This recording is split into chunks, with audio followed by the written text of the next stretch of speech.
you had a very large tradition of saints and sages who were itinerants, like Natha yogis, the Bauls, the Owls, and you had the Natha tradition who were moving around from place to place, and they had small lineages, and each of them have left the most remarkable texts and writings on poetry and also on yoga and on rituals. So she's going to be talking about Matsyendranatha. Of course, he's a controversial figure because one doesn't know which part of India he came from. Some say he came from Kashmir because he's mentioned in Abhinav Gupta's Kashmirian sources. He's also mentioned in the yogic Hatha yoga sources. But we will hear another dimension of Matsyendranatha, and who's the master of Yogini Kaula. Over to Stella. So I'm going to present a topic that I have been working during 9 years. I'm going to present in 15 minutes. So it's going to be very interesting. As Professor Madhukana said, Matsyendranatha is a figure that everyone would like to have in their own region. For me, and for many scholars too, Matsyendranatha is linked with Bangladesh. Matsyendranatha is linked anyway, not with Kashmir, because there are so many legends, and the book, the Kaulajñananirnaya, that is the book that's attributed to him, has so many aquatic legends. So his link with the sea is very evident. So Matsyendranatha, the Lord of the Fish, is the founder of the Yogini Kaula School. He was honored by Abhinav Gupta in the 11th century as the father of yoga. It means that at the time of Abhinav Gupta, 11th century, he has already become a mystic master. Many scholars tend to say that he was born around the 8th century and that he received the knowledge of the Kaulajñananirnaya around the end of the 8th, 9th century.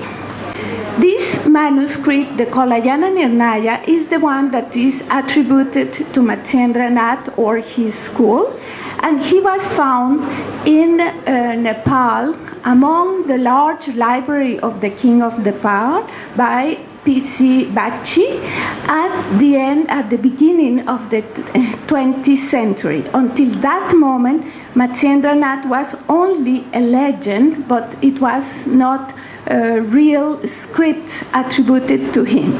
The Kaulajñananirnaya that was found in Nepal was transcribed. The script is from the 11th century, is in Sanskrit and in Nepali ancient script. But the core ideas of this work were from around the 8th century, 8th, 9th century. This Kaulajñananirnaya was wanted really to be apart, like many tantras, to make differences themselves from the Brahminical path.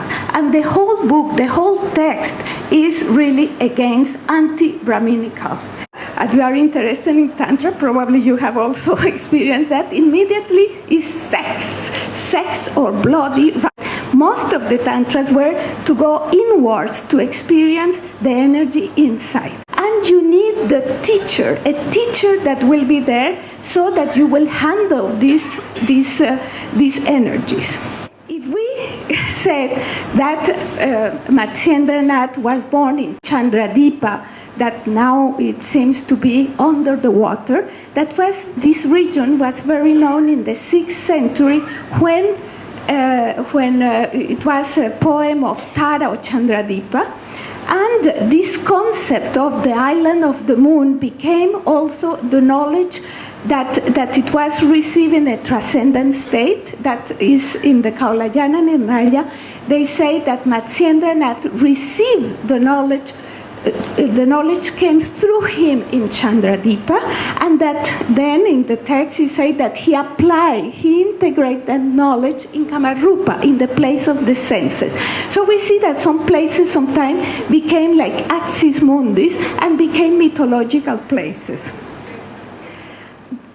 We know very little from the moment that Matsyendranatha received the knowledge and the time at around the end of the 10th century when the temples were constructed.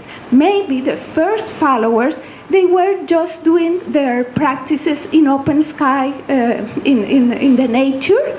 Maybe they were doing diagrams and doing like that, and that could have evolved in the temples.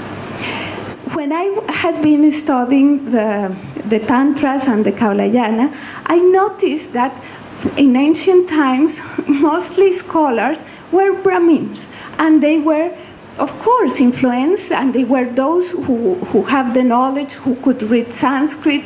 So all the texts were influenced by the background that they were having. And I see also that every time, if you want to translate something, you are influenced by your own background, even if you want to be as impartial as you want. Fortunately now, there are persons like Professor Madhukana, like Devangana Dese, like Vidya Deheya. There are women also that know Sanskrit, that translate, that study texts, and there are also people also from abroad that has been studying these texts. So I see a shift on the interpretation of the tantric text, and probably one day people will think of Tantra and it will be like an interiorizing experience and not so much about sex. So thank you very much. Thank you. Thank you very much, Stella.